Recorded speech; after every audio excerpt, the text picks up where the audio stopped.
بسم الله الرحمن الرحيم. الحمد لله رب العالمين والعاقبة للمتقين والصلاة والسلام على سيد الأنبياء والمرسلين وعلى آله وصحبه أجمعين ومن تبعهم بإحسان إلى يوم الدين. أما بعد، وبالسند المتصل منا إلى الشيخ الإمام أمير المؤمنين في الحديث أبي عبد الله محمد بن إسماعيل بن إبراهيم بن المغيرة بن البردزبة الجعفي البخاري رحمه الله تعالى عنه قال: باب أمور الإيمان. وقول الله عز وجل: ليس البر أن تولوا وجوهكم قبل المشرق والمغرب ولكن البر من آمن بالله إلى قوله المتقون قد أفلح المؤمنون الآية.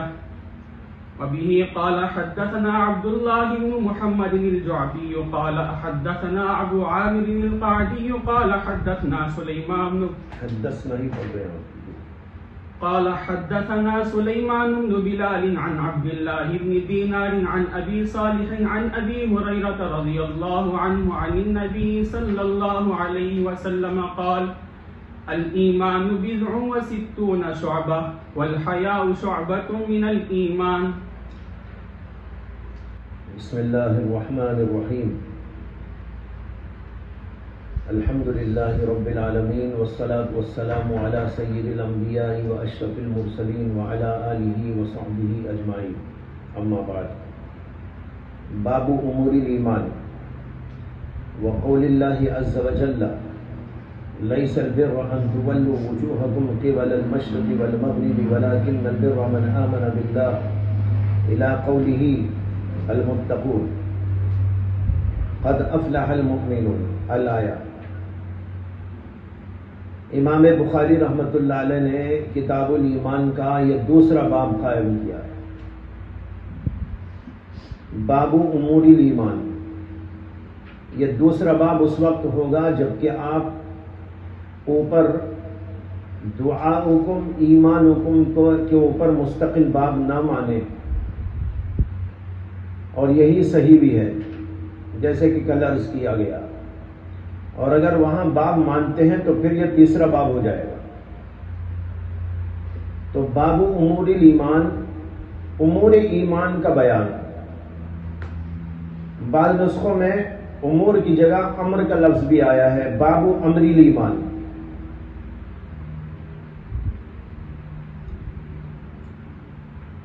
امور ایمان کا یہ باب اوپر کے باب سے کیا مناسبت و تعلق رکھتا ہے،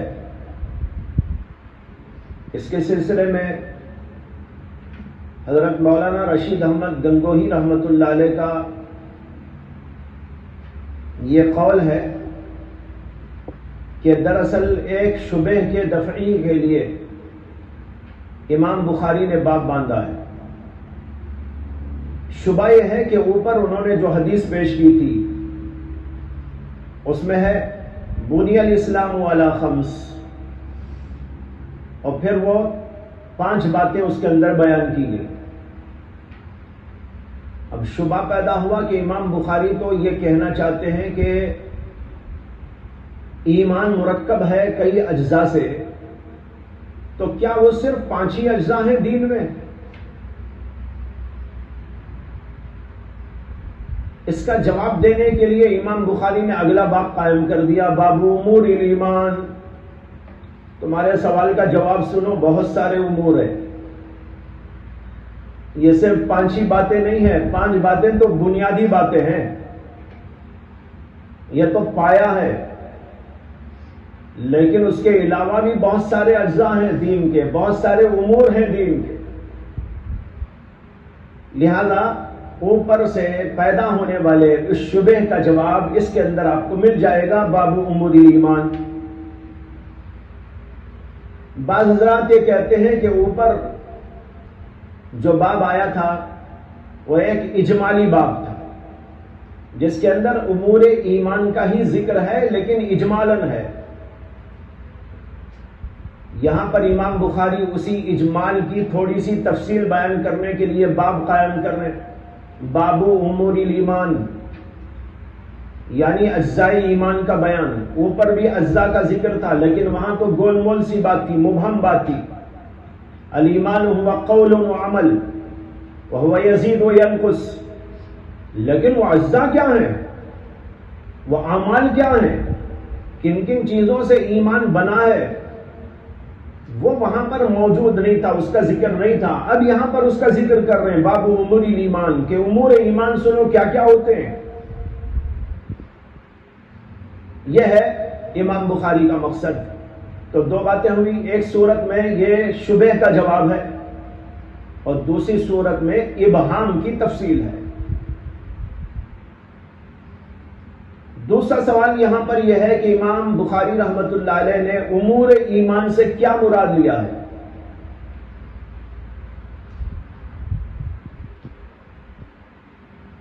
اکثر بیشتر حضرات شراح کی رائے ہے کہ امور ایمان سے مراد ہے اجزائے ایمان,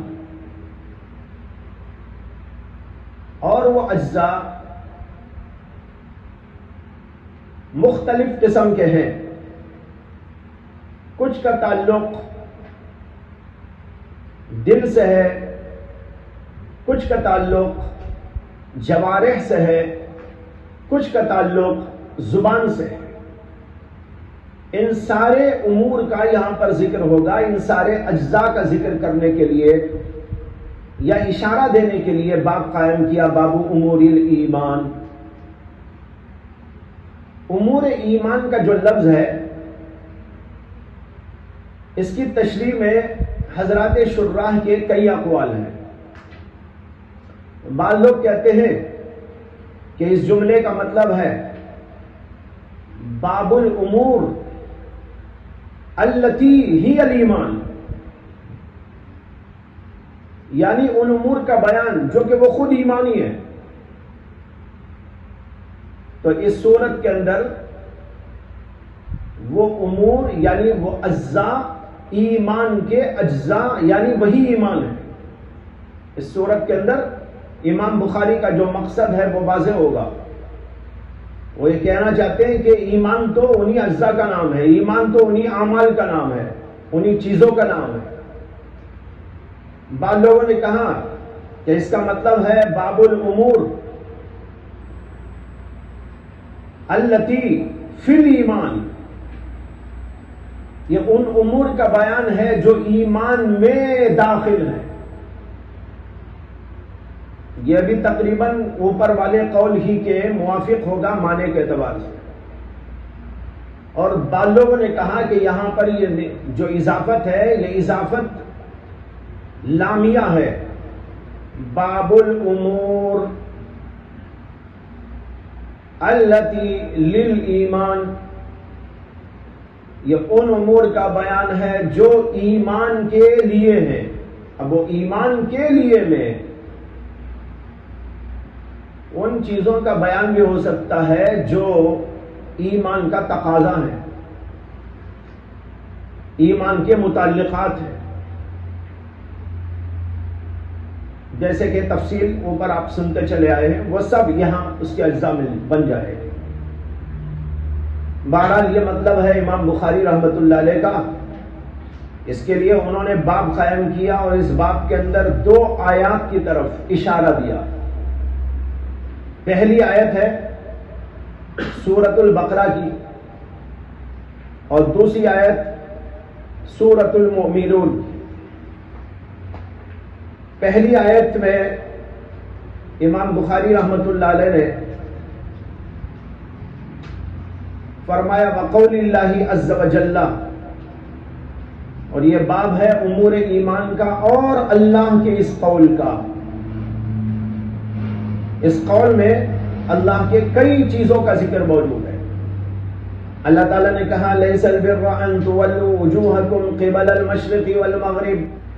اللہ نے کہا لیس البر ان تولوا وجوہکم قبل المشرق والمغرب ولكن البر من آمن بالله واليوم الآخر والملائكة والكتاب والنبيين وآتى المال على حبه ذوي القربى واليتامى والمساكين وابن السبيل والسائلين وفي الرقاب وأقام الصلاة وآتى الزكاة والموفون بعهدهم اذا عاهدوا والصابرين في البأساء والضراء وحين البأس اولئك الذين صدقوا واولئك هم المتقون الى قوله المتقون، یہ آ گیا اولئک هم المتقون۔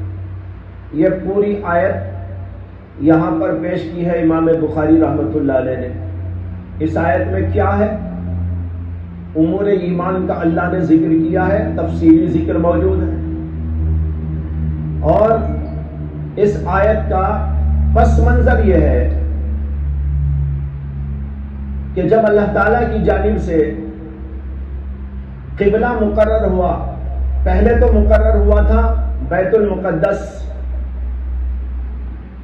اور 16 یا 17 مہینوں تک اللہ کے نبی علیہ الصلوۃ والسلام نے بیت المقدس کی طرف رخ کر کے نماز پڑھا، اور پھر اس کے بعد اللہ کے نبی علیہ الصلوۃ والسلام کی چاہت کے مطابق اللہ تبارک و تعالی نے قبلے کو بدل دیا اور فرمایا قد نرى تقلب وجهك في السماء فلنولينك قبلة ترضاها، ہم آپ کے چہرے کا آسمان کی طرف بار بار اٹھنا دیکھ رہے ہیں۔ اللہ کے نبی علیہ السلام انتظار میں اور اس بات کی تمنا لے کر کہ قبلے میں کوئی تبدیلی کا حکم آئے گا، بار بار دیکھتے تھے، ادھر دیکھتے ادھر دیکھتے۔ یہ انتظار کی ایک کیفیت ہے۔ اللہ کو وہ انتظار کی کیفیت بھی اچھی لگی تو اللہ نے قیامت تک کے لیے اس کیفیت کو محفوظ کر دیا۔ کیسا محفوظ کر دیا؟ قرآن کے الفاظ میں محفوظ کر دیا۔ اب جب تک بھی قرآن موجود ہے اور قیامت تک رہے گا، اللہ کے نبی کی ایک کیفیت انتظار بھی دنیا والوں کے سامنے آتی رہے گی۔ قد نرى تقلب وجهك في السماء، دیکھو اللہ کو کتنا محبوب ہے اللہ کا نبی، کہ آپ کی ایک ادا کو بھی اللہ تعالیٰ نے محفوظ کر دیا قیامت تک کے لیے۔ اس کے بعد میں کہا فَلَنُوَلِّيَنَّكَ قِبْلَةً تَرْضَاهَا، ہم آپ کے چہرے کو اسی طرف کر دیتے ہیں، یعنی بیت اللہ کی طرف۔ تو یہاں حکم آ گیا کہ جو آپ چاہتے تھے وہی اللہ تعالیٰ آپ کے لیے مقدر کر رہا ہے، وہی آپ کے لیے مشروع فرما رہا ہے، لہذا اب سے آپ بیت اللہ کو قبلہ بنا کر نماز پڑھے۔ فَوَلِّ وَجْهَكَ شَطْرَ الْمَسْجِدِ الْحَرَامِ، جب یہ آیتیں نازل ہوئی اور یہ تبدیلی حکم میں آئی تو شور مچانے والوں نے بڑا شور مچایا، اور شور مچانے کی یہ بات پیش آنے والی ہے، اور بے وقوف لوگ اس طرح شور و ہنگامہ کریں گے۔ اللہ کے نبی کو اللہ نے پہلے ہی بتا دیا تھا، چنانچہ اس آیت سے پہلے ہی آیت موجود ہے سَيَقُولُ السُّفَهَاءُ مِنَ النَّاسِ، ان قریب کہیں گے، کہاں نہیں سین ہے، آگے کہیں گے، اللہ نے پیش گوئی کر دی تھی۔ سَيَقُولُ السُّفَهَاءُ، لوگوں میں سے جو بے وقوف لوگ ہیں وہ کہا کریں گے، کیا کہیں گے؟ مَا وَلَّاهُمْ عَنْ قِبْلَتِهِمُ الَّتِي كَانُوا عَلَيْهَا، ارے اس قبلے سے کس چیز نے ان کو پھیر دیا ہے جس پر اب تک تھے؟ یہ منافقین تھے اور یہود تھے، اور جتنے منافقین ہوئے وہ سب یہود ہی میں ہوئے ہیں۔ تو اللہ نے کہا یہ لوگ کہیں گے مَا وَلَّاهُمْ، کس چیز نے ان کو اس قبلے سے ہٹا دیا، پھیر دیا جس پر اب تک تھے، یعنی بیت المقدس کو چھوڑ کر اب یہ لوگ ادھر کیوں آ گئے؟ یہ لوگ ہنگامہ مچائیں گے۔ لیکن اس وقت آپ کہہ دینا قل للہ المشرق والمغرب، ادھر قبلہ بناؤ یا ادھر قبلہ بناؤ سب اللہ ہی کا ہے۔ مشرق میں اللہ نہیں ہے، مشرق اللہ کا ہے، مغرب میں اللہ نہیں ہے، مغرب اللہ کی ہے۔ جہت مغرب، جہت مشرق، جہت جنوب، جہت شمال سب اللہ تبارک و تعالیٰ کی طرف سے ہے۔ اس لیے جدھر اللہ حکم دے گا ہم ادھر قبلہ بنا کر نماز پڑھا کریں گے، یہ سب جہتیں اللہ کی ہیں، اس میں اشکال کی کیا بات؟ اللہ نے ہم سے کہا ادھر قبلہ بنا کے نماز پڑھو، ہم نے اس کو قبلہ بنایا۔ اب اللہ نے کہا ادھر قبلہ کر لو، ہم نے ادھر قبلہ کر لیا۔ یہ آپ جواب دے دیجئے۔ بہرحال جب یہ آیتیں نازل ہوئی، شور و ہنگامہ ہوا اور لوگ الٹی سیدھی باتیں کرنے لگے، تو اسی ضمن میں یہ آیت بھی نازل ہوئی جو اس وقت سامنے ہے، اور ان لوگوں کو اللہ تبارک و تعالی نے بڑے عجیب انداز میں فہمائش کی۔ اللہ نے کہا لیس البر ان تولوا وجوہکم قبل المشرق والمغرب، ساری بھلائی اس میں آ کے نہیں اٹک گئی ہے کہ تم اپنا چہرہ مشرق کی طرف کرو یا مغرب کی طرف کرو،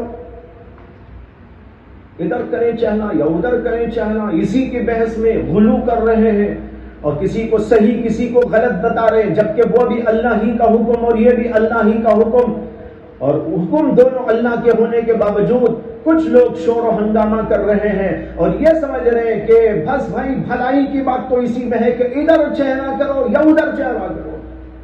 اللہ نے کہا اس میں نہ کہ بھلائی نہیں اٹک گئی ہے، بھلائی کی بات ہم تم کو بتاتے ہیں، وہ سنو جو اصل بات تھی اس کو تم نے چھوڑ دیا، جس پر توجہ دینی تھی اس سے تم نے غفلت برتی، جو ایک جزوی تھی، ایک معمولی بات تھی، وہ جدھر اللہ حکم دیتے ادھر بنا لینے سے اس کے اندر کوئی اشکال بھی نہیں پیدا ہوتا تھا، اس کے بارے میں تم نے اپنی تمام ہمتوں کو صرف کرنا شروع کر ڈالا، دماغ، دل اور ساری طاقتیں اور صلاحیتیں اور استعدادیں، قابلیتیں سب تم نے اس کے پیچھے لگا ڈالی ہے، اور جو اصل بات تھی اس کی طرف سے تم نے رخ پھیر لیا۔ وہ اصل بات کیا ہے؟ وَلَكِنَّ الْبِرَّ مَنْ آمَنَ بِاللَّهِ، لیکن بھلائی تو یہ ہے کہ کوئی اللہ پر ایمان لائے۔ یہ بحث، یہ مباحثہ، ادھر قبلہ ادھر قبلہ، اس کے بجائے کوئی آدمی اللہ پر ایمان لائے، آخرت پر ایمان لائے، فرشتوں پر ایمان لائے، اللہ کی کتاب پر ایمان لائے، نبیوں پر ایمان لائے، یہ ہے بھلائی کی بات۔ ایمان پہ تو آتے نہیں، بحث یہ کرتے ہیں کہ ادھر چہرہ کر کے نماز پڑھنا ہے کہ ادھر چہرہ کرنا ہے۔ تو چہرہ تو جدھر اللہ بولے ادھر کر لیں گے، پہلے تو اللہ پر ایمان لاؤ، ایمان تو ہے ہی نہیں، خامخواہ کی بحث کرتے ہو۔ اور سنو بھلائی کی بات، وَآتَ الْمَالَ عَلَى حُبِّهِ ذَوِي الْقُرْبَى وَالْيَتَامَى وَالْمَسَاكِينِ وَابْنَ السَّبِيلِ وَالسَّائِلِينَ وَفِي الرِّقَابِ، مال خرچ کرتا ہے، ایمان کے ساتھ مال خرچ کرتا ہے، یہ ہے بھلائی کی بات۔ مال خرچ کرتا ہے علی حبہ، اللہ کی محبت پر۔ یہاں ہی کی ضمیر میں دو احتمال ہیں، یا تو یہ اللہ کی طرف ہے جس کا ذکر اوپر ہے آمنہ باللہ میں، علی حبہ، اللہ کی محبت پر، یعنی اللہ کی محبت کے لیے خرچ کرتا ہے اللہ کا مال۔ اور یہ بھی ہو سکتا ہے کہ ہی کی ضمیر مال ہی کی طرف لوٹ جائے۔ وَآتَ الْمَالَ عَلَى حُبِّ الْمَالِ، مال کی محبت ہونے کے باوجود مال خرچ کرتا ہے، دل تو چاہ رہا ہے رکھوں ذرا جمع کروں، محبت تو ہے مال کی، لیکن پھر بھی اللہ کے لیے خرچ کرتا ہے۔ کن پر خرچ کرتا ہے؟ ذوی القربہ پر، رشتہ داروں پر، یتیموں پر، مسکینوں پر اور مسافروں پر اور مانگنے والوں کو اور گردنوں یعنی غلاموں کو چھڑانے میں۔ یہ ہے بھلائی کی بات۔ وَأَقَامَ الصَّلَاةَ وَآتَى الزَّكَاةَ، اور نماز قائم کرتا ہے، زکوٰۃ ادا کرتا ہے۔ وَالْمُوفُونَ بِعَهْدِهِمْ إِذَا عَاهَدُوا، اور جو لوگ کے وعدہ کرتے ہیں تو وعدوں کو پورا کرتے ہیں۔ وَالصَّابِرِينَ فِي الْبَأْسَاءِ وَالضَّرَّاءِ وَحِينَ الْبَأْسِ، اور صبر کرتے رہتے ہیں تنگی میں، پریشانی میں اور سخت جنگ کے وقت میں۔ اولئک الذین صدقوا، یہ ہیں سچے لوگ، واولئک هم المتقون، اور یہی ہے تقوی والے۔ اللہ نے کہا یہ ہے بھلائی کی باتیں، ایمان لانا بھلائی ہے، اللہ کے لیے مال خرچ کرنا، رشتہ داروں کو دینا، غریبوں کو دینا، یتیموں کو دینا، ابن السبیل کو دینا، مانگنے والوں کو دینا، یہ ہے بھلائی کی بات۔ اور نماز قائم کرنا، زکوٰۃ دینا، وعدے کی پابندی کرنا اور صبر کا دامن تھامے رہنا، اللہ کہتے ہیں یہ ہے بھلائی کی باتیں۔ اس میں آیا نا امور ایمان کا بیان، یہ ہے امور ایمان۔ یہ ایک آیت تو امام بخاری نے یہ پیش کی، اور دوسری آیت ہے قد افلح المؤمنون، آگے تک اس کے اندر بھی امور ایمان کا بیان ہے۔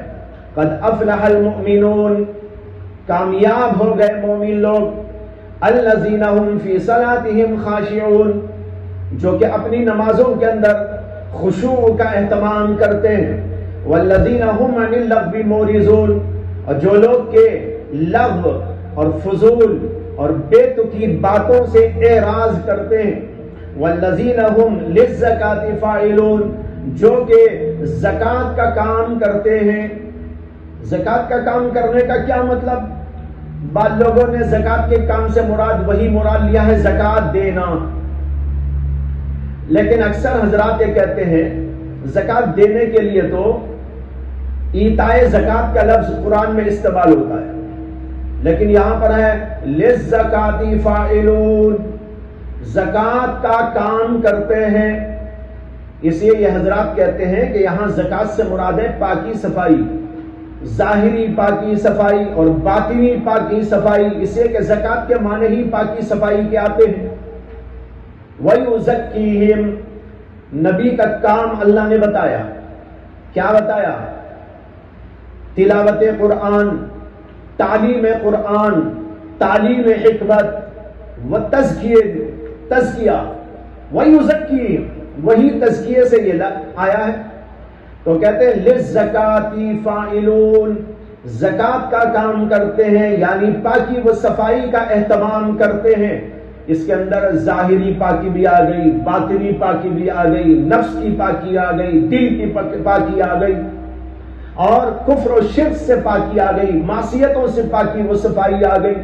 تمام قسم کی چیزیں جو انسان کے ظاہر و باطن کو گندا کرنے والی ہیں، یہ لوگ اہتمام کر کے پاکی صفائی حاصل کرتے ہیں، لہذا وہ ایمان بھی لاتے ہیں کفر و شرک کی پاکی کو دور کرنے کے لیے، نیکیاں کرتے ہیں، معصیتوں سے بچتے ہیں، تاکہ معصیت کی گندگی و ناپاکی سے پاک صاف ہو جائے، اور ظاہر کے اعتبار سے بھی اور باطن کے اعتبار سے بھی۔ یہ ہے بھائی بہت بڑا کام۔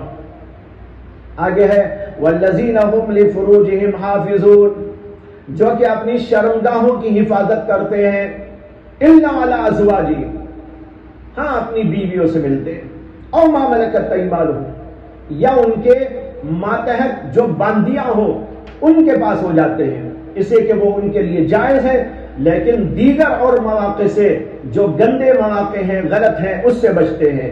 فإنہم غیر ملومین، یہ اپنی بیویوں کے پاس یا اپنی باندیوں کے پاس جائیں تو اس میں ان کے اوپر کوئی ملامت نہیں۔ فمن ابتغى وراء ذلك فاولئک هم العادون، اور جو اس کے علاوہ دوسرے راستے کو استعمال کرتا ہے، تلاشتا ہے، کہتے ہیں فاولئک هم العادون، یہ حد سے تجاوز کرنے والے لوگ ہیں۔ والذین هم لاماناتهم وعهدهم راعون، جو لوگ امانتوں اور اپنے وعدوں کی رعایت کرتے، امانت کا لحاظ اور اپنے وعدوں کا لحاظ دونوں کی رعایت کرتے ہیں، یعنی وعدوں کو نبھاتے ہیں اور امانتوں کو ادا کرتے ہیں۔ والذین هم علی صلواتهم یحافظون، جو اپنی نمازوں کی پابندی کرتے ہیں، اولئک هم الوارثون، یہی ہیں وارث لوگ، الذین یرثون الفردوس، جو کہ جنت الفردوس کے وارث بننے والے ہیں، ہم فیہا خالدون، یہ اس کے اندر ہمیشہ ہمیشہ رہیں گے۔ یہ ہے بھائی دو آیتیں، امام بخاری نے ان دو آیات کو یہاں پر پیش کیا ہے امور ایمان کے تذکرے کے سلسلے میں، اور اس کے اندر آپ دیکھ رہے ہیں کہ واقعی کئی چیزوں کو اللہ تبارک و تعالیٰ نے ایمان کے امور کے اندر ذکر فرمایا ہے۔ اب یہاں پر ایک سوال یہ ہے کہ امام بخاری نے قد افلح والی آیت بعد میں ذکر کی اور لیس البر والی آیت پہلے ذکر کی، جبکہ امور ایمان پر دلالت کرنے کے سلسلے میں قد افلح والی آیات زیادہ واضح ہیں۔ اور یہ جو آیت ہے لیس البر والی، اس کے اندر بھی امور ایمان کا بیان ہے، لیکن صراحت کے ساتھ میں نہیں ہے۔ دیکھیے وہ اس آیت میں ہے قد افلح المؤمنون، مومن لوگ کامیاب ہو گئے، الذین هم فی صلاتهم خاشعون۔ اب اس کے بعد اسی مومنون کی تفسیر ہے، مومنون کی تشریح ہے۔ وہ مومن کون ہے، ان کی صفات کیا ہیں، ان کے اعمال کیا ہیں، ان کے اخلاق کیا ہیں، اللہ نے اسی کو بیان کیا ہے۔ تو یہاں پر مومنوں کی ان صفات کا، مومنوں کے ان اعمال کا بیان صراحت کے ساتھ موجود ہے۔ رہی لیس البر والی آیت، اس کے اندر جو امور بیان کیے گئے ہیں ان میں ایمان کو اللہ نے الگ بیان کرنے کے بعد کچھ اور امور کا ذکر تو کیا ہے، لیکن ان کا امور ایمان ہونا صراحت کے ساتھ میں نہیں ہے۔ اللہ نے کہا وَلَكِنَّ الْبِرَّ مَنْ آمَنَ بِاللَّهِ وَالْيَوْمِ الْآخِرِ وَالْمَلَائِكَةِ وَالْكِتَابِ وَالنَّبِيِّينَ۔ بھلائی کی بات تو یہ ہے کہ کوئی ایمان لائے، پھر اس کے بعد وَآتَ الْمَالَ، اور وہ کے ساتھ میں۔ اب یہاں ایمان میں اس کا داخل ہونا نہیں ہونا تو قابل بحث ہے، سمجھ میں آ رہا ہے نا، وہ عاطفہ ہے۔ اسی طرح آگے بھی سب جگہ عطف آ رہا ہے، وَآتَ الْمَالَ عَلَىٰ حُبِّهِ وَأَقَامَ الصَّلَاةَ وَآتَ الزَّكَاةَ وَالْمُوفُونَ وَالصَّابِرِينَ۔ یہ سارے امور ہیں، لیکن ایمان میں یہ داخل ہیں، یہ صراحت نہیں ہے اس کے اندر۔ تو امام بخاری کے مسلک کے مطابق، امام بخاری کے مزاج کے مطابق، اور باب جو قائم کیا ہے اس کے اعتبار سے، اور جس کام کے لیے امام بخاری اوپر سے ایڑی چوٹی کا زور لگا رہے ہیں، اس کے پیش نظر تو یہ مناسب تھا کہ امام بخاری رحمت اللہ علیہ افلاح قد افلاح والی آیتوں کو پہلے لاتے، اس کو بعد میں لاتے، لیکن ایسا انہوں نے نہیں کیا۔ اس کی ایک وجہ تو یہ ہو سکتی ہے کہ امام بخاری نے جو آیت قرآن میں پہلے تھی اس کو پہلے ذکر کیا، جو بعد میں تھی اس کو بعد میں ذکر کیا، اس لیے کہ یہ آیت تو سورۃ البقرہ کی ہے اور وہ آیت سورۃ المومنون کی ہے۔ تو جس ترتیب سے قرآن میں تھا امام بخاری نے اسی ترتیب کو نبھایا، لہذا اشکال ختم ہو گیا۔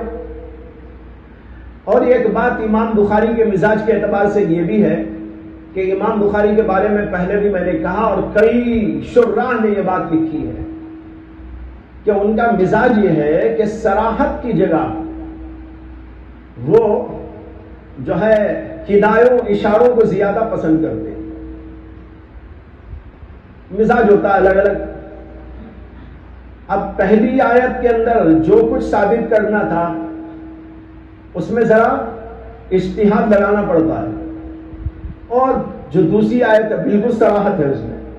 اسے امام بخاری نے پہلے وہ آیت رکھی اپنے مزاج کے مطابق جس کے اندر ذرا سا غور و فکر کرنا پڑتا ہے اور نکالنا پڑتا ہے، تلاش کرنا پڑتا ہے، بعد میں وہ آیت رکھی۔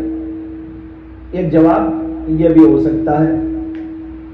بہرحال ان دو آیتوں کے اندر اللہ نے مختلف اعمال کا ذکر فرمایا ہے، اور یہ سارے اعمال جو اس کے اندر ذکر کیے گئے ہیں یہ ایمانیات ہیں، ایمان سے تعلق رکھنے والی چیزیں ہیں۔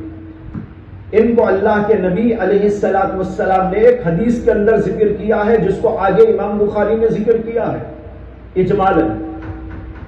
اس کے علاوہ بھی بہت سی چیزیں ہیں، اس لیے علماء کہتے ہیں کہ امام بخاری رحمت اللہ علیہ نے جو پہلا باب قائم کیا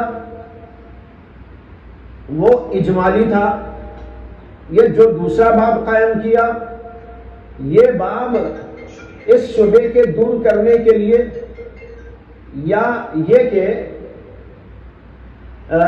تفصیل بیان کرنے کے لیے ہے جیسے کہ عرض کیا گیا، لیکن یہاں بھی پوری تفصیل نہیں ہے، بلکہ تفصیل تو اور آگے آئے گی امور ایمان کی، اور امام بخاری مختلف اجزاء کو لے کر بحث کریں گے، یہ ایمان ہے، یہ ایمان ہے، یہ ایمان ہے، ایک ایک باب قائم کریں گے اور ہر باب کے اندر ایک ایک باب کو ذکر کرتے چلے جائیں گے۔ اس سے آپ کو اندازہ ہوگا کہ یہ باب بھی دراصل اجمال ہے، لیکن فرق یہ ہے کہ اوپر کا باب تو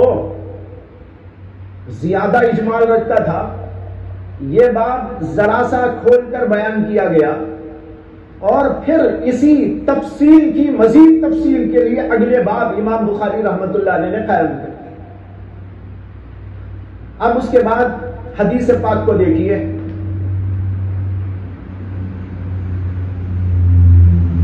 حدیث پاک لائے ہیں حضرت ابو ہریرہ رضی اللہ عنہ سے۔ وہ کہتے ہیں کہ رسول اللہ صلی اللہ علیہ وسلم نے فرمایا، الایمان بضع وستون شعبہ والحیاء شعبۃ من الایمان۔ ابو ہریرہ رضی اللہ عنہ کہتے ہیں کہ رسول اللہ صلی اللہ علیہ وسلم نے فرمایا کہ ایمان 70 سے اوپر شعبے ہیں، اور حیا ایمان کا شعبہ ہے۔ اس روایت کے اندر بضع و ستون کا لفظ آیا ہے۔ امام مسلم نے اس روایت کو بھی نقل کیا ہے، اور اس کے علاوہ ایک دوسری روایت بھی ذکر کی ہے جس میں بضع و سبعون شعبہ کا ذکر ہے۔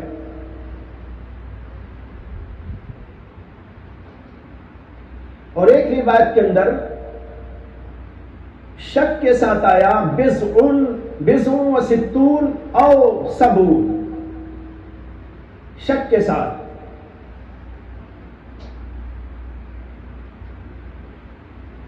اس کے علاوہ بھی بعض اور روایات ہیں جن کے اندر کچھ کم بیش اجزائے ایمان گنائے گئے ہیں، لیکن وہ روایات معلول ہیں، ان کا کچھ زیادہ اعتبار نہیں۔ لیکن صحاح میں جو روایتیں آئی ہیں وہ دو طرح کی ہیں۔ ایک تو یہ ہے بضع و ستون، 60 سے اوپر شعبے، دوسرے بضع و سبعون، 70 سے اوپر شعبے، اور ایک روایت شک کے ساتھ۔ لیکن شک والی روایت کو آپ چھوڑ دیں تو پھر جو ہے دو روایتیں رہ جائیں گی، ایک ستون والی ایک سبعون والی۔ اب سوال یہ ہے کہ ان دونوں میں سے کون سی بات صحیح ہے؟ اس لیے کہ ایک میں ہے 70 سے اوپر شعبے اور ایک کے اندر ہے 60 سے اوپر شعبے، تو 60 اور 70 میں تو کافی فرق ہے۔ اس کے مختلف جوابات دیے گئے۔ بعض لوگوں نے یہ جواب دیا ہے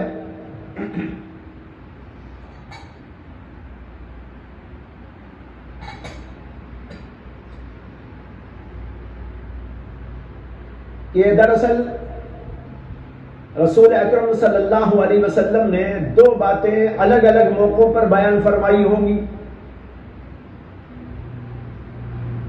پہلے آپ نے 60 شعبوں کا ذکر فرمایا، اور پھر اس کے بعد آپ کو مزید باتیں بتائی گئی تو آپ نے بتایا کہ وہ 70 شعبے ہیں۔ اسی لیے کہنے والے کہتے ہیں العدد لا ينفي الزائد، کوئی عدد بیان کیا جائے تو وہ اپنے سے زائد کی نفی نہیں کرتا۔ لہذا پہلے آپ نے بتایا 60 شعبے، آپ کو مزید بعد میں بتائے گئے تو آپ نے بتایا 70 شعبے۔ علم میں ایسا اضافہ ہوتا رہتا ہے، پہلے ایک بات بتائی گئی 60 شعبے ہیں، آپ نے بتا دیا 60 شعبے، لیکن اس کا مطلب یہ نہیں 60 ہی شعبے ہیں، بعد میں مزید کا اضافہ کیا گیا تو آپ نے بتایا 70 شعبے ہیں۔ لیکن یہ جواب صحیح نہیں ہے۔ یہ جواب بھی بعض موقعوں پر دیا تو جاتا ہے، لیکن وہاں فٹ ہوتا ہے، لیکن یہاں فٹ نہیں ہوتا۔ یہ جواب وہاں فٹ ہوتا ہے جہاں کوئی حدیث متعدد طرق سے ثابت ہو یا متعدد صحابہ سے ثابت ہو.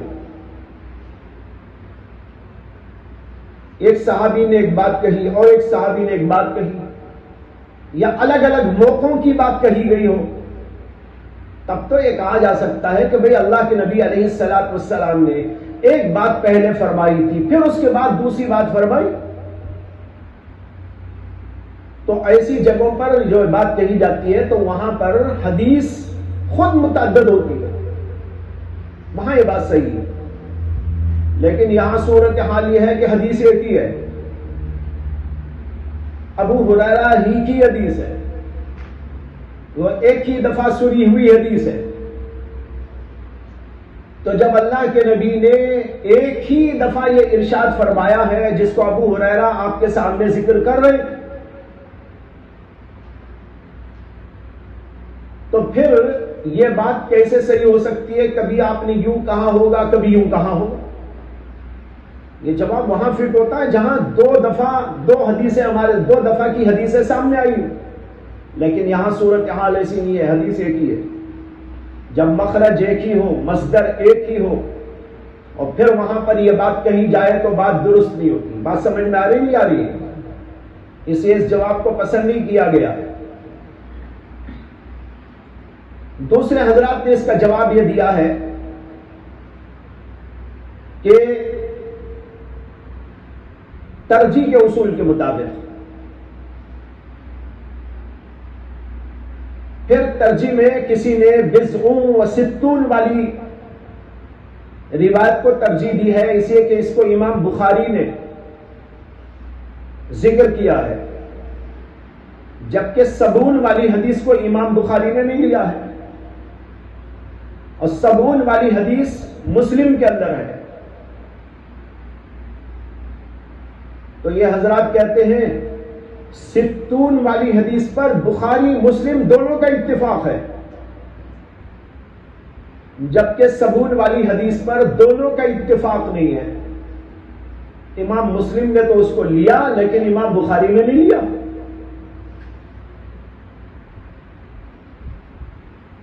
اور یہ اصول آپ نے اصولی کتابوں میں پڑھا ہوگا, متفق علیہ الشیخان فہو مقدم فہو اصح. جو روایت شیخان یعنی بخاری اور مسلم دونوں کے اتفاق سے آئے گی تو سب سے مقدم ہوگی اور اصح مانی جائے گی. اس کے بعد وہ حدیث ہے جو صرف بخاری میں آئی, اس کے بعد وہ حدیث ہے جو صرف مسلم میں آئی.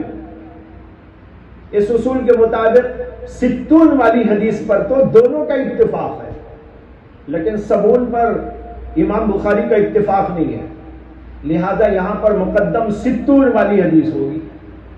یہ بعض لوگوں نے ترجیح کے اصول کے مطابق اپنایا.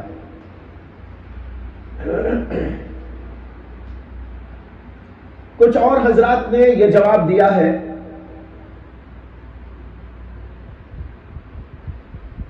کہ سبعون والی حدیث کو لیا جائے, کیونکہ اس کے اندر کچھ زیادتی ہے ستون کے مقابلے میں. جب ہم ستون والی روایت کو لے لیں گے تو سبون والی روایت کو لے لیں گے تو ستون تو خود اس میں آ جائے گا. جب 70 کو لے لیں گے تو کیا 60 نہیں آئے گا, اس میں 60 بھی آ جائے گا. تو گویا کے مفہوم کے اعتبار سے وہ 60 والی باتیں بھی اس کے اندر آ جائے گی اور کچھ مزید اس کے اندر آ جائے گی. اس لیے کچھ لوگوں نے اس طریقے پر اس کو قبول کیا ہے اور اس کو ترجیح دی. اب اس کے بعد یہ دیکھتے ہیں کہ اس حدیث میں آیا ہے لفظ بضعن. بضعن کے معنی 3 سے لے کر 10 تک, یعنی اس کا اطلاق کم سے کم 3 پر ہوتا ہے.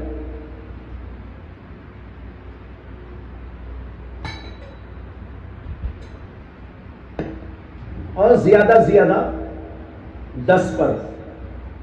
بعض لوگ کہتے ہیں کہ 3 سے لے کر 9 تک. اس کے علاوہ بھی اس میں اقوال ہیں کم بیش، لیکن عام طور پر یہ کہا گیا ہے کہ 3 سے لے کر 9 تک یا 3 سے لے کر 10 تک اس کا اطلاق ہوتا ہے۔ تو اس حدیث کا مفہوم یہ نکلا کہ آپ نے فرمایا الایمان بضع و ستون یا الایمان بضع و سبعون،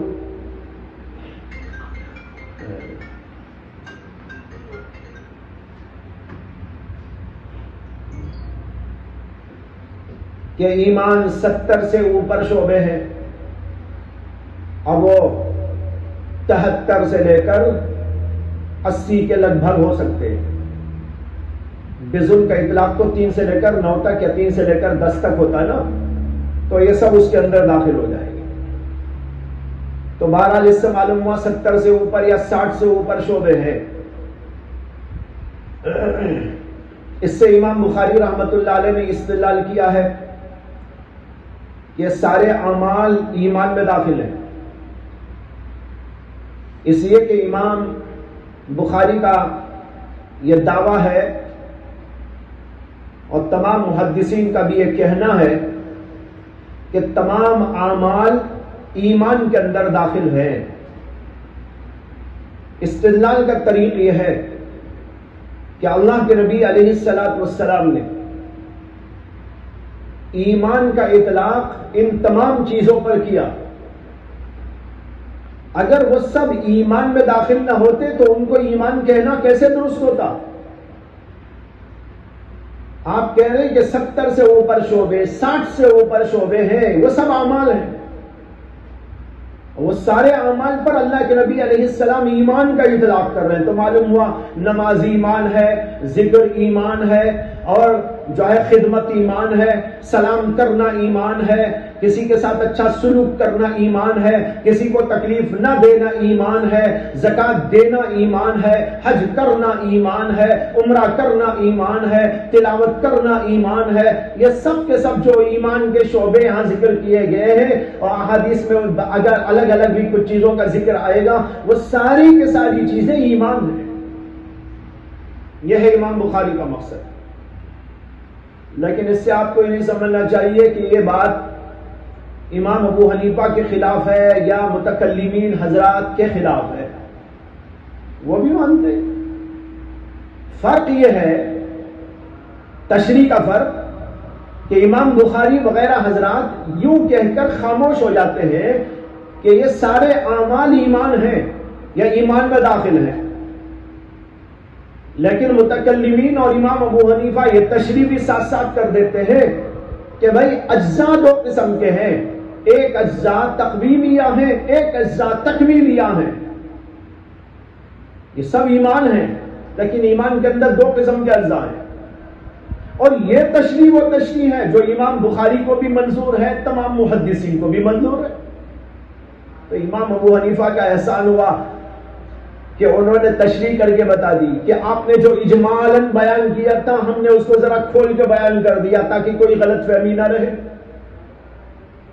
کوئی ایسا نہ سمجھ لے جیسے کہ وہ معتزلہ اور خوارج کہتے ہیں، گمراہ فرقے والے گمراہ فرقے کہتے ہیں یہ سارے کے ساری چیزیں ایمان، ان کا بھی استدلال اسی حدیث ہے، کس کا؟ معتزلہ اور خوارج کا، ان کا بھی استدلال اس حدیث سے ہے۔ وہ کہتے ہیں کہ دیکھو اللہ کے نبی نے کہا ایمان بضع و ستون شعبہ، نماز ایمان ہے، ایمان میں داخل ہے، زکوٰۃ ایمان میں داخل ہے، حج ایمان میں داخل ہے، اور چیزیں ایمان میں داخل ہیں، اور حیا ایمان میں داخل ہے، یہاں تو صراحت ہے الحیاء شعبۃ من الایمان، لہذا ان میں سے ایک شعبہ بھی ختم ہوا ایمان تمہارا گیا۔ امام ابو حنیفہ نے کہا کوئی غلط فہمی ایسی نہ ہو جائے اور کوئی بہک کر معتزلی اور خارجی نہ بن جائے، اس لیے انہوں نے وضاحت کر دی کہ دیکھو ایمان کے اندر 2 قسم کے اجزاء ہوتے ہیں، ایک جز وہ ہوتا ہے جو اصلی جز کہلاتا ہے، وہ ہے تصدیق یا شہادت، رہا نماز روزہ ذکر تلاوت یہ اور وہ اور حیا، یہ بھی ایمان کے اجزاء ہیں، ان کو بھی ایمان کہا جاتا ہے، لیکن یہ اجزاء کون سے ہیں؟ اجزاء تکمیلیہ، ایمان کو کمال تک پہنچانے والے، ایمان میں حسن و جمال پیدا کرنے والے، یہ اجزاء بھی اس کے اندر ہے۔ بے شک یہ سب ایمان کے اجزاء ہیں، لیکن ایمان کے اجزاء دو قسم کے ہیں۔ تو بتاؤ بھائی، امام ابو حنیفہ نے کتنا بڑا احسان کیا کہ تشریح کر کے بتا دیا، اور معتزلہ اور خوارج کے مسلک کا بطلان ثابت کر دیا، اس سے کہ اگر یہ تشریح نہ ہو تو اسی حدیث سے معتزلی اور خوارج یہ بھی استدلال کرتے ہیں۔ ان کے استدلال کو باطل کرنے کے لیے امام ابو حنیفہ کی یہ تشریح اور متکلمین کی یہ تشریح سامنے رکھنا ضروری ہے، ورنہ تو ہو سکتا ہے کہ کوئی سمجھنے لگے سب ایمان ہے تو اگر کوئی نماز نہیں پڑھے گا، ذکر نہیں کرے گا، تسبیح نہیں پڑھے گا، یہ نہیں کرے گا، وہ نہیں کرے گا، تو بس اس کا ایمان بھی ختم، یا کوئی گناہ کا ارتکاب کرے گا تو اس کا ایمان ختم۔ یہ مسلک بالاتفاق یعنی بے اتفاق اہل سنت باطل ہے، غلط ہے، خود امام بخاری کے بھی خلاف ہے، اور امام بخاری بھی اس غلط فہمی کو یا یوں کہیے کہ ان کے غلط مسلک کو آگے چل کر باطل قرار دینے والے ہیں، اور آئے گا باب۔ امام ابو حنیفہ نے پہلے کہہ دیا، آپ نے بعد میں کہہ دیا، اتنا ہی فرق ہے۔ یہی ابو حنیفہ کا قصور ہے کہ انہوں نے بہت پہلے کہہ دیا۔ امام بخاری بہت آگے بڑھنے کے بعد میں کہنے لگے، یعنی غلط فہمی ہونے کے بعد انہوں نے کہا امام صاحب نے غلط فہمی ہی کو مٹا دیا۔ بتاؤ بھی کتنا بڑا احسان ہے ابو حنیفہ کا، لیکن پھر بھی لوگ ان کو برا بھلا کہتے ہیں۔ اس لیے برا بھلا کہتے ہیں کہ جلدی کیوں کہہ دیا ہے، لیٹ سے کہنا چاہیے تھا۔ ارے نہیں، وہ لیٹ کرتے تو پھر بہت سارے لوگ جہنم میں چلے جاتے، پہلے ہی انہوں نے کہہ دیا کہ غلط فہمی نہ ہو، کوئی معتزلی نہ بنے، کوئی خارجی نہ بنے، اور ان کے غلط استدلالات کو لے کر لوگوں کے سامنے جو ہے گمراہی نہ پھیلائے۔ یہ ہے امام ابو حنیفہ رحمۃ اللہ علیہ کا مسلک۔ بہرحال یہ حدیث بتا رہی ہے کہ یہ سب اجزاء ایمان ہے، لیکن اجزاء ایمان دو قسم کے ہیں، جیسے کہ تشریح آپ سنتے چلے آئے، والحیاء شعبۃ من الایمان، اور حیا بھی ایمان کا شعبہ ہے۔ شعبتن کے اندر جو تنوین ہے، بعض علماء کہتے ہیں کہ یہ تنوین تعظیمی، یعنی حیا ایمان کا ایک بڑا شعبہ ہے۔ اسی سے یہ جواب بھی نکل آیا کہ جب الایمان بضع و ستون شعبہ میں حیا بھی داخل تھی تو اس کو الگ سے کیوں ذکر کیا گیا؟ جواب نکل آیا کہ ایک بہت اہم چیز تھی یا بڑی چیز تھی، اس کو اللہ کے نبی علیہ السلام نے الگ ذکر کر دیا۔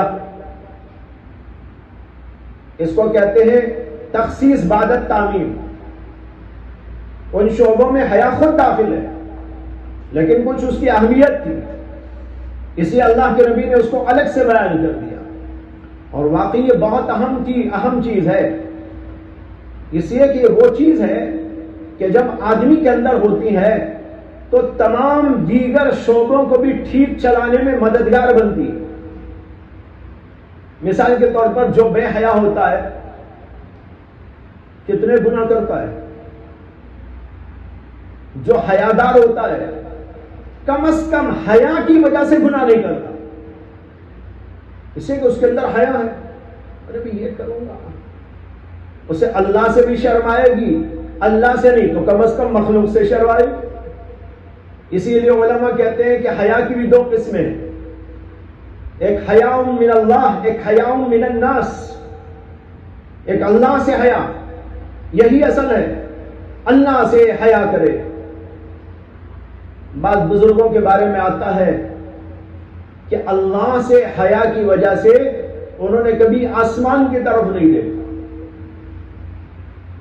کسی کے بارے میں آیا کہ 20 برس آسمان کی طرف نگاہ نہ اٹھائی، یعنی اپنی گردن کو جھکائے رکھا۔ کسی کے بارے میں آیا 30 برس تک نگاہ نہیں اٹھائی۔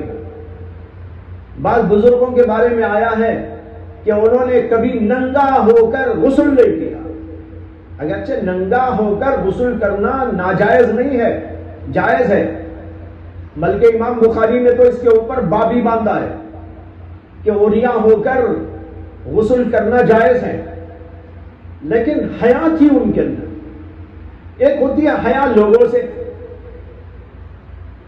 اور لوگوں سے حیا کی وجہ سے آپ دیکھ رہے ہیں کہ کوئی بھی آدمی کسی کے سامنے ننگا نہیں ہوتا، سب کپڑے پہنے ہوئے آتے ہیں، الا وہ جو بے حیا ہوتے ہیں، ویسے بے حیاؤں کا کیا ذکر، وہ تو ننگے پھرتے رہتے ہیں باہر بستیوں میں تو بہت، اور انڈیا میں بھی ان کے باقیات سیئات موجود ہیں جی، جگہ جگہ ننگے ہو کے پھر رہے، مرد بھی ہے اس میں اور عورتیں تو ہے ہی، لیکن بہرحال عمومی طور پر آپ دیکھتے ہیں نا، حیا ہوتی ہے تو کوئی آدمی کسی کے سامنے ننگا ہو کے نہیں آتا، یہ کہ حیا ہے، یہ حیاء من الناس، اور یہ اس سے آگے ہے حیاء من اللہ، اللہ سے حیا۔ تو ایسے حضرات کے بارے میں آتا ہے کبھی انہوں نے غسل خانے کے اندر بھی اپنے کپڑے نہیں اتارے، یعنی ننگا نہیں ہوئے،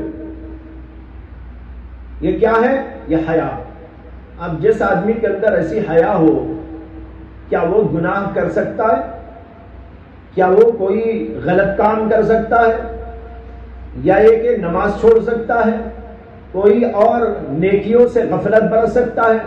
نہیں، حیا اسے آمادہ کرے گی کہ بھائی اللہ کے سامنے جانا ہے، نماز چھوڑے گا۔